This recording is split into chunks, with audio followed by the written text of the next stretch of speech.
Good afternoon, guys. How are you? Tudo bem por aí, pessoal? Boa tarde.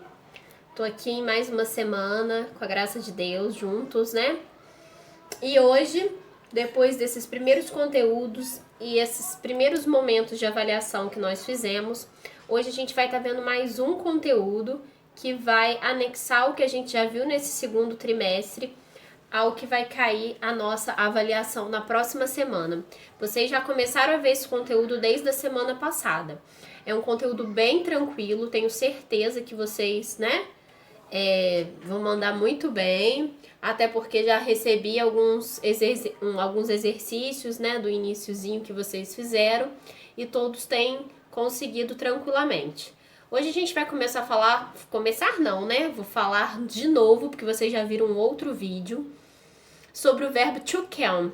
Quando a gente fala do to can, a gente está falando sobre as possibilidades ou habilidades, né? Eu tenho uma possibilidade, eu tenho uma habilidade de tal coisa. E aí na gramática começa até falando Superman can fly, quer dizer Superman pode voar, né? Tem habilidade de voar. E aí, na língua inglesa, a gente sempre tem uma estrutura bem particular de produzir as sentenças, né? Como a gente sabe bem. E aí, quando eu preciso usar, né, esse verbo, que é um verbo modal, né? Que é um verbo auxiliar, que é o verbo can, to can, a gente tem uma forma bem específica de produzir essa sentença, tá? Eu fiz aqui numa folhinha, como se fosse o nosso quadro, para que vocês visualizem. Mas eu preciso entender o seguinte: eu vou ter o sujeito, né? Que vai ser um nome ou um pronome, né? Um pronome sujeito. Vou usar o verbo to can, né? Conjugado o can para todas as pessoas, sem alteração nenhuma. Mais o verbo principal. Nesse caso aí que eu usei Superman can fly, o verbo principal é o to fly, que é o voar. E aí o verbo principal, ele também vai ser no infinitivo sem o to, tá? O que eu quero dizer? Botei aqui, ó, pra vocês verem, ó. Os sujeitos, o verbo to can, mais o verbo to fly sem o to. E o fly para todas as pessoas. Nesse momento aqui não tem alteração. Na terceira pessoa não tem nada disso que a gente viu em outro momento. Esse tipo de produção de sentença, ela é bem específica, tá? Então, mais uma vez aqui, ó, na forma afirmativa, eu vou ter as pessoas, I, you, he, she, it, we, they, ok? Can para todo mundo, verbo principal sem o to para todo mundo. E o restante da oração, né? Se eu quiser dizer I can fly, tô dizendo eu posso voar, né? He can fly, ele pode voar, e assim para todas as outras pessoas, tá? É um verbo bem gostoso, porque a gente fala de possibilidades, de habilidades, né? Isso na forma afirmativa. Bem fácil a estrutura. Na forma negativa, vamos ver aqui, ó. Eu tenho duas formas de estar fazendo a negativa. Vou ter os sujeitos. O verbo can, aí, ele vai ter que ter a negação, né? Então, pode ser can't, assim, ou cannot, assim, tá vendo? Can't aqui da forma contraída, cannot na forma normal, juntinha aí com not.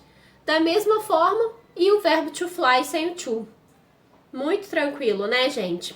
Só não pode esquecer a ordem do termo de negação.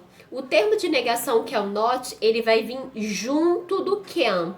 Então, vai ser can't ou cannot, tá? Igual eu mostrei aqui. Beleza? E logo após, o verbo principal sem o to para todas as pessoas. Sem alteração nenhuma, tá? Simari, como é que eu vou fazer isso na interrogativa? Bom, na interrogativa eu vou seguir o pressuposto que acontece em todas as estruturas interrogativas, onde eu troco a ordem do sujeito com o verbo auxiliar, que no caso é o can. né? Então, se lá na afirmativa era I can fly, na interrogativa vai ficar can I fly? Eu tô perguntando, eu posso voar? Ok? Então, na interrogativa, eu troco a ordem do sujeito ou do pronome sujeito com o verbo auxiliar. Todas as vezes que eu falar de verbo auxiliar, verbo modal, nesse caso é o can, tá? Existem outros verbos modais, outros verbos auxiliares. Mas nesse caso a gente tá vendo o can, beleza? Muito fácil, né, pessoal? E aí não vamos nos esquecer que todas as vezes que eu produzir uma sentença interrogativa, vou acabar de dizer o que eu tenho que dizer e não esqueço do ponto de interrogação. Senão, eu induzo que é interrogativa, mas não fica completa. E vocês já são 7º ano, sabem bem como a gente tem que fazer as estruturas, beleza? De qualquer forma, para quem ainda não fez a leitura, eu sugiro, né, que vocês acompanhem tudo isso que eu falei nas páginas de 7 a 11 do material novo de vocês, tá?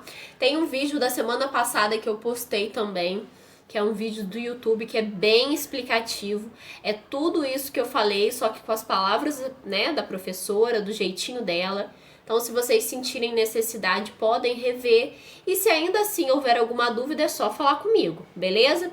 Vou deixar aqui na postagem os exercícios, porque a gente, né, escuta a professora falando, entendi e tal, mas depois eu preciso testar se eu aprendi mesmo, né? E eu só consigo testar isso fazendo os exercícios. Então, produzam os exercícios, me mandem, que na próxima semana, como vocês já têm um calendário, no dia 27, nós vamos fazer a nossa avaliação. Antes da avaliação, vamos fazer aquela aulinha online para tirar algumas dúvidas que ainda restar. E depois uma avaliação que é a V3 bem tranquila. Beleza? Então já sabe, qualquer dúvida é só me procurar, pessoal. Um beijinho, fiquem com Deus e até a próxima.